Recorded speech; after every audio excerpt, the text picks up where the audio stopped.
Polri terkait kasus dugaan ijazah palsu.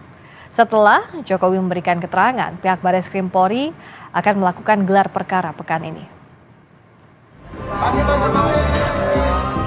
Presiden ke-7 RI Joko Widodo diperiksa di Bareskrim Polri terkait kasus dugaan ijazah palsu. Selain diperiksa sebagai pihak terlapor, Jokowi juga mengambil ijazahnya yang sebelumnya sempat diserahkan ke penyidik Bareskrim. Jokowi mengaku mendapat 22 pertanyaan yang berkaitan dengan ijazah, skripsi, hingga kegiatannya selama menjadi mahasiswa. Jokowi sempat mengungkapkan dirinya sedih jika proses hukum kasus ijazahnya ini akan berlanjut ke tahap selanjutnya atau ke pengadilan. Ada 22 pertanyaan yang tadi disampaikan ya sekitar ijazah dari SD, SMP, SMA, sampai universitas, juga yang berkaitan dengan skripsi, dengan kegiatan saat mahasiswa saya di sekitar itu. Ya, saya itu sebetulnya sedih. Kalau proses hukum mengenai ijazah ini maju lagi ke tahapan berikutnya.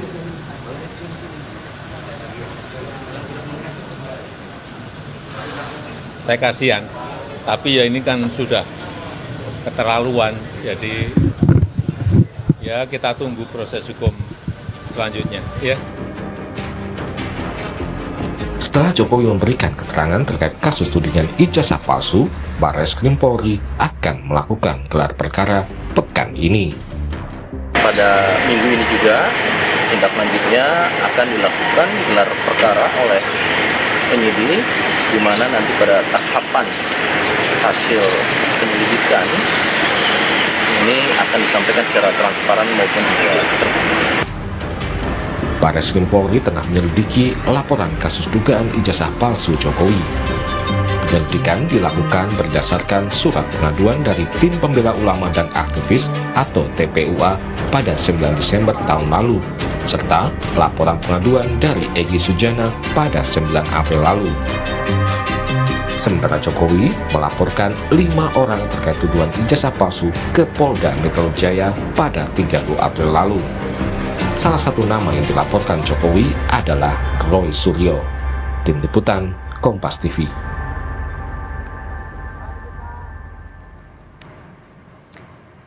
Kita ulas proses hukum kasus ijazah Jokowi ini bersama Wakil Ketua Tim Pembela Ulama dan Aktivis Rizal Fadilah dan Wakil Ketua Umum Projo Freddy Damanik. Selamat malam Pak Rizal, Bung Freddy. Selamat malam Mbak, selamat malam. Selamat malam, terima kasih sudah hadir. Selamat malam ya. Iya, selamat malam, saya ke Pak Rizal dulu. Hari ini kan Pak Jokowi sudah datang memberikan keterangan ke Bareskrim dan juga tadi setelah dari Bareskrim meyakini bahwa itu adalah ijazah yang asli yang sudah diperiksa oleh lapor. Bagaimana? Anda masih yakin atas tudingan yang disampaikan pihak Anda? Ya, saya kira itu bagian dari proses langkah lanjut pengaduan dari TPUA. Oleh karena itu tentu TPUA menunggu sampai proses akhir begitu dari tahapan-tahapan yang dilakukan oleh pihak Bareskrim. Saya kira dengan pemanggilan ataupun undangan kepada Pak Jokowi itu menambah menuju ke proses ujung dari tahapannya Bareskrim, terutama setelah keluarnya SP Lidik ya tanggal 10 April yang sebenarnya TPUA sudah melaporkan atau membuat pengaduan masyarakat pada 9 Desember 2024. Tapi ya sudah berproses dan berjalan. Jadi TPUA tentu masih menunggulah gitu kan proses akhir dari semua langkah-langkah yang dilakukan oleh pihak Bareskrim Mabes Polri. Dari lidik ya mungkin nanti apakah ke sidik atau bagaimana ya tentu kami akan menunggunya. Hanya harapannya adalah bahwa ketika nanti uji forensik diharapkan transparansi dan objektivitas itu bisa menghasilkan hasil yang dapat dibaca oleh publik sebagai sesuatu yang optimal, begitu Pak. Pak Rizal, artinya kan kalau uji lab 4 menyatakan bahwa ijazah itu asli, otomatis tidak akan naik sidik. Atau bahkan nanti bisa berbalik ke pihak TPUA yang menuding bahwa ini adalah ijazah palsu. Anda siap dengan konsekuensinya? Ya, saya kira semua mengandung konsekuensi, ya. Tapi dari sisi TPUA sebenarnya melalui pengaduan masyarakat ke Bareskrim itu adalah untuk mencari kepastian. Gitu. Sejak awal TPUA membuat pengaduan ataupun pelaporan ataupun gugatan ke Pengadilan Negeri untuk perdata, kemudian juga pendampingan pidana di Solo, sampai ke masuk lagi perdata lagi, lalu ke Bareskrim membuat pengaduan masyarakat, bahkan TPUA sudah berangkat ke Jogja, ke UGM, dan ke Solo juga langsung menanyakan ke Pak Jokowi dalam rangka mencari kepastian hukum, gitu. Apakah memang ijazah itu asli atau palsu, begitu. Jadi sebetulnya yang dilakukan oleh TPUA itu adalah mencari kepastian hukum, begitu. Kalau memang terjadi pelanggaran hukum ya tentu ada sanksi hukum, begitu. Jadi soal konsekuensi semua berkonsekuensi, akan tetapi bahwa tujuan daripada TPUA melakukan proses sampai pengaduan ke Bareskrim adalah untuk mencari kepastian hukum mengenai status ijazah Pak Jokowi apakah asli atau palsu. Oke, dengan saat ini kan kepastian hukum yang dicari sudah berlangsung dan saat ini masih tahap penyelidikan. Bung Freddy, Anda melihat dengan kedatangan Pak Jokowi hari ini bisa dikatakan bahwa Pak Jokowi percaya diri dengan bukti yang dimiliki? Ya, terima kasih. Yang pertama kami mengapresiasi Bareskrim ya.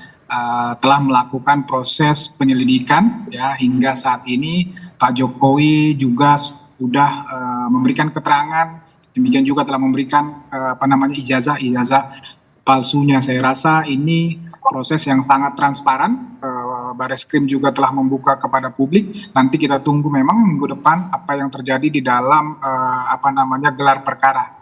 Ya, bukan masalah Pak Jokowi percaya diri atau tidak, tapi beliau sudah sebagai warga negara yang baik, memang kalau dipanggil, kalau diminta, ya memang harus memenuhi panggilan penyidik. Memang beliau harus mempertahankan dalam hal ini karena dituduh ijazah palsu, maka beliau harus membawa ijazah palsunya.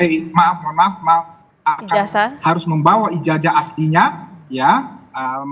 Memperlihatkan dan memberikan kepada penyelidik untuk katakanlah saya nggak tahu apakah memang dilakukan lab print atau diuji bagaimana, silahkan penyelidik yang tahu, tapi sekali lagi kami tegaskan bahwa ini adalah kewajiban hukum Pak Jokowi untuk memenuhi panggilan penyelidik dalam hal ini. Oke, kalau Pak Rizal akan percaya dengan apa yang disampaikan oleh lab 4 apapun hasil pengujian terhadap ijazah yang dibawa oleh Pak Jokowi, Pak Rizal? Ya, kata kuncinya adalah soal transparansi, akuntabel, ataupun juga dapat dipertanggungjawabkan oleh publik. Bagaimana menilainya? Ya, maksudnya nanti dari bukan hanya menyebut misalnya ini asli atau ini identik, tapi juga harus ada penjelasan kepada publik tentang bagaimana cara melakukan pengujiannya itu. Misalnya soal usia kertas, soal tulisan, soal tinta, ya gitu kan, berapa tinta yang ada dan sebagainya, sehingga masyarakat, oh iya betul pengujiannya ini sangat objektif, transparan. Nah, syukur-syukur sebenarnya kita harapkan bahwa di dalam proses uji forensik itu juga melibatkan ahli-ahli yang dari sumber yang independen. Nah, kalau begitu maka nanti hasil dari kajiannya Bareskrim Mabes Polri itu objektif dan tidak kontroversi. Yang kita khawatirkan adalah justru keputusan itu menimbulkan kontroversi baru. Oleh karena itulah diharapkan pihak Bareskrim bisa mengurai lebih detail tentang proses yang dilakukannya sehingga sampai pada kesimpulannya apakah itu identik tidak identik atau asli tidak asli atau palsu. Saya kira seluruhnya berujung pada alasan rasional yang bisa diuji oleh publik gitu. Saya kira ini sehingga kita dan PT PUA itu bukan mewakili TPUA sendiri, tapi memang mewakili aspirasi publik yang ingin tahu apakah ijazah Pak Jokowi itu asli atau palsu. Oke, Bung Freddy tadi akan percaya tapi dengan syarat harus dibuka bagaimana prosesnya dan sebagainya. Bung Freddy juga melihat harus seperti itu? Ya, gini. Bung Freddy Bareskrim itu kan mempunyai mekanisme sendiri. Ya, penyelidikan itu di dalam hukum kita juga itu ada mekanisme. Ya, ada proses-proses tersendiri di mereka itu. Jadi, dan kasus katakanlah ijazah palsu, dokumen palsu, akta palsu, itu juga bukan sekali Bareskrim melakukan penyelidikan ataupun penyidikan terhadap itu. Jadi sudah ada mekanisme baku. Jadi menurut saya tidak perlu kita menggurui atau mengajari Bareskrim dalam hal ini. Kalaupun teman-teman TPUA mau memberikan masukan, menyarankan, itu sah-sah saja. Tetapi sekali lagi, tolonglah jangan dibangun narasi-narasi ya belum apa-apa. Tapi memang saya lihat memang dari awal memang begitu. Kemarin nantang misalnya nih Roy Suryo dan kawan-kawan, nanti silahkan laporkan. Begitu dilaporkan, saya bilang waktu itu nanti kalian ngomong kriminalisasi. Nah benar dibangun narasi-narasi seperti itu. Sudahlah kita percayakan kepada Bareskrim ya. Tuntut transparansi oke, tapi bukan transparansi ataupun mau seperti apa yang kita inginkan. Karena Polri sudah mempunyai mekanisme terhadap proses yang mereka lakukan. Dan saya percaya, saya yakin Polri akan transparan terhadap proses ini. Demikian juga gelar perkara, saya yakin silahkan mungkin teman-teman TPU akan minta diundang atau bagaimana. Saya rasa itu bisa juga dilakukan. Tapi sekali lagi saya percaya Bareskrim dalam hal ini akan transparansi dalam melakukan proses penyelidikan ini. Oke, kalau dari Pak Rizal tadi kata Bung Freddy boleh meminta transparansi tapi juga bukan menggurui pihak dari Bareskrim Polri. Ya, jadi betul. Saya kira transparansi objektivitas itu digambarkan oleh keterbukaan dari pihak Bareskrim sendiri untuk hasilnya ini bisa diuji oleh publik gitu. Jadi tetap saja dia harus merasakan bahwa hal ini bukan final. Masyarakat boleh mengujinya. Saya kira itu sebetulnya kedewasaan dan sikap objektifnya pihak Bareskrim. Karena bukan berarti Bareskrim tidak pernah salah loh gitu. Banyak pada hasil ujinya yang juga bisa menimbulkan kontroversi. Kasus kilometer 50, kasus Wongso, kasus Vina, atau mungkin banyak kasus-kasus lain yang justru menimbulkan kontroversi berikutnya. Kalau tadi supaya untuk kasus ini tidak menimbulkan. Oke, kalau Pak Rizal, maaf saya mau tanya tadi. Tadi kan Pak Rizal bilang bahwa tapi bukan berarti Bareskrim bisa salah. Artinya kan ada peluang kontroversi yang menurut Pak Rizal bisa diuji ulang. Tapi mekanismenya seperti apa? Karena kan kalau kita bicara soal mekanisme pidana, laporan ini yang ditindaklanjuti dan uji lapor yang punya legitimasinya adalah dan punya legalitasnya ada dari pihak Polri. Pak, misalnya mekanismenya misalnya soal uji skripsi. Uji skripsi kan yang dipermasalahkan adalah soal lembar pengesahan. Nah, untuk menguji lembar pengesahan itu, tentu Bareskrim bisa menguraikan tentang apakah betul keraguan publik yang menyangkut misalnya phone face, bahwa itu adanya baru tahun 92, nah 85 belum ada gitu kan, soal widow, soal dos. Saya kira itu harus dijawab, dijelaskan gitu. Kemudian soal keraguan soal cap di ijazah misalnya itu kan soal warna merah yang tidak masuk ke jas ataupun ke fotonya Pak Jokowi itu dijelaskan gitu. Kemudian juga umur, date-nya, soal kertas antara lembar pengesahan dengan konten atau isi skripsi itu juga harus dijelaskan. Artinya bahwa telah diuji mengenai usia kertas masing-masingnya, Oh, jadi hal termasuk ijazah teknisnya juga harus tersebut, turut gitu kan. diuji Saya kira begitu ya? itu perlu mendapat sebagai bukti bahwa itu siap untuk diuji oleh siapapun, begitulah. Bahwa Barreskrim sangat dipercaya untuk menghasilkan, tapi dengan argumen dan alasan yang bisa diterima juga oleh publik. Gitu. Oke, nah kalau Bung Freddy lihatnya bisa tidak mekanismenya tadi? Kalau tidak, kalau ada yang masih diragukan, secara parsial diuji. Ya silakan saja seperti saya katakan tadi ya, teman-teman TPUA menyarankan, tapi sekali lagi Polri itu punya mekanisme sendiri. Itu hal-hal teknis ya, kalaupun memang itu harus dilakukan Polri pasti mereka lakukan. Tapi saya bilang tadi bahwa ya pembuktian terhadap atau proses pembuktian terhadap ijazah atau akta autentik ini Polri sudah mempunyai mekanisme sendiri. Bahkan untuk ijazah ini kan kasus sederhana ya, secara undang-undang ya, itu dalam hal ini ijazah S1 UGM itu mempunyai kewenangan. Sistem pendidikan, undang-undang sistem pendidikan nasional memang UGM mengeluarkan ijazah. Jadi sebetulnya sangat sederhana, ditanya saja UGM, ini benar kau keluarkan, apa buktimu mengeluarkan ini? Semua dokumen-dokumen dibuktikan, diperlihatkan kepada Barreskrim hal ini. Sebenarnya sesederhana itu, tetapi kalau memang penyidik akan melakukan seperti apa yang dikatakan Pak Rizal tadi, it's okay, bagi kami tidak ada masalah di situ, karena memang Pak Jokowi, kami juga yakin betul bahwa memang ijazah itu dikeluarkan UGM, jadi tidak ada masalah dengan yang disampaikan Pak Rizal. Tetapi sekali lagi, itu kewenangan Barreskrim Polri. Tolong teman-teman ini jangan membangun narasi-narasi seolah-olah kalau nanti sudah keluar ya hasilnya malah dibangun lagi narasi-narasi ketidakpercayaan kepada Polri. Kasihan. Jadi ini nggak ada ujungnya. Demikian. Oke, ujungnya mau kemana Pak Rizal? Kalau tadi kata Bung Freddy, kalau nanti sudah ada hasil dari uji lab 4, ternyata ijazahnya asli dikatakan, tapi masih tidak percaya juga. Lalu akan lewat mana lagi?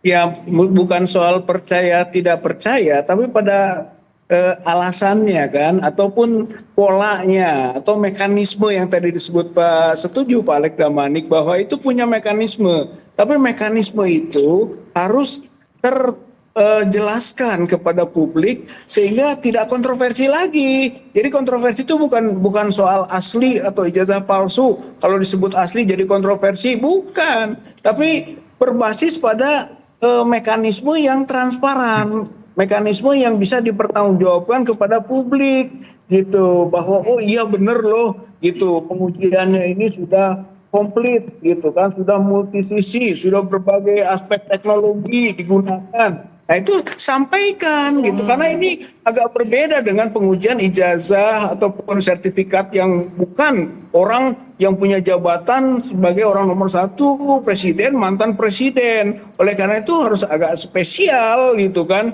bukan berarti bahwa berbeda kedudukan hukum, tapi justru untuk membuktikan keraguan publik terjawab oleh hasil uji forensik Mabes Polri itu. Saya kira rakyat akan menerima kalau pengujiannya tadi transparan, mekanismenya bisa dipertanggungjawabkan, nggak akan menimbulkan kontroversi apapun yang diputuskan. Tapi sebaliknya, kalau tidak memiliki argumen dasar ataupun alat uji yang bisa dipertanggungjawabkan atau transparan dan sebagainya tadi kita sebut, maka bakal menimbulkan kontroversi baru. Saya kira Barreskrim itu mencegah itu, apalagi kalau bisa membangun mekanisme keterlibatan gitu kan, pihak-pihak yang ahli ataupun pihak yang independen. Wah, saya kira itu adalah upaya yang dihargai nanti oleh publik, nggak akan menimbulkan kontroversi lagi. Oke, Bung Freddy terakhir, jadi kalau sebenarnya nanti hasil uji lab 4-nya disampaikan secara terbuka dengan metode yang jelas, dijelaskan seterang mungkin kepada publik, harusnya ini nggak jadi masalah, Bung Freddy? Iya, bagus kalau dijelaskan memang itu. Kami juga berharap Barreskrim melakukan itu, tapi sekali lagi ya tidak perlu didikte Barreskrim dalam hal ini. Mereka tahu apa yang harus mereka lakukan terhadap penanganan kasus seperti ini. Tapi saya terakhir saya tegaskan ya, gini loh, UGM itu belum pernah mempunyai kasus, belum pernah mempunyai track record di dalam penerbitan ijazah, katakan ijazah palsu, ijazah tidak benar, atau apapun itu. Sekali lagi, UGM belum pernah mempunyai kasus itu. So, lantas teman-teman ini, ya Rosyuro dan kawan-kawan, apa alasannya tidak mempercayai UGM? Bahwa telah mengeluarkan ijazah Pak Jokowi. Kemudian setelah UGM menyampaikan kebenaran itu, keaslian bahwa ijazah Pak Jokowi itu benar asli, kemudian teman-teman ini terus saja ribut. Berarti kan jelas di sini niatnya tidak baik ya, mensreanya jelas, niatnya jahat gitu loh. Karena sekali lagi, kalau memang mempermasalahkan, permasalahkan UGM, baru permasalahkan Pak Jokowinya. Nah, dalam hal ini ya UGM sudah bicara. UGM sudah menyatakan asli, tapi tetap saja. Jadi niatnya apa? Oke, baik. Ya? Baik. Singkat saja Pak Rizal, apakah betul ada mensrea jahat dari pihak pelapor? Halo, iya. Iya, Pak Rizal. Pak. Iya, singkat saja. Tadi karena apa Pak Bung Freddy menanyakan bahwa apa niatnya sebenarnya? Ya. Apakah betul ada mensrea itikat buruk, mensrea jahat? Apakah tidak cukup klarifikasi dari UGM sehingga harus dibawa panjang ke kasus Iya, itu? kami kan sudah ke UGM, Baik. gitu kan, untuk meminta penjelasan atau klarifikasi itu. Tapi ternyata pihak UGM itu tidak terbuka, gitu. Bahkan untuk menjawab beberapa pertanyaan yang diajukan oleh TPUA juga, ataupun oleh ahli, seperti Dr. Rismon, Dr. Roy Suryo, itu tidak memberikan jawaban-jawaban, Oke, apalagi baik. dokumen-dokumen. Sayang sebenarnya, kemarin kita datang ke UGM itu untuk memastikan, tapi tidak bisa Baik. terjadi dialog yang dalam mengenai uji dokumen. Baik. Padahal sebetulnya kita diskusikan di situ. Nah itulah, jadi sampai kita ke UGM kemarin tidak mendapat jawaban gitu. Jadi bukan berarti tidak mau ke UGM dan bukan berarti tidak bisa menerima penjelasan. Memang UGM-nya tidak menjelaskan dan Oke. tidak memberikan data-data yang dibutuhkan. Begitu Bu, Baik, Mbak. jadi akhirnya sekarang dibawa ke jalur hukum, harus diikuti prosesnya. Iya. Saat ini sedang berjalan dan gelar perkara juga Iya. akan dilaksanakan pada pekan ini. Terima Ya. kasih Pak Rizal Fadilah, Yuk. Wakil Ketua Tim Pembela Ulama dan Iya, Aktivis. Mbak. Terima kasih Bung Freddy Damanik, Terima Wakil kasih, Ketua Umum Mbak Rizal. Projo. Selamat Yuk. malam. Ayo Malam. Pak Freddy.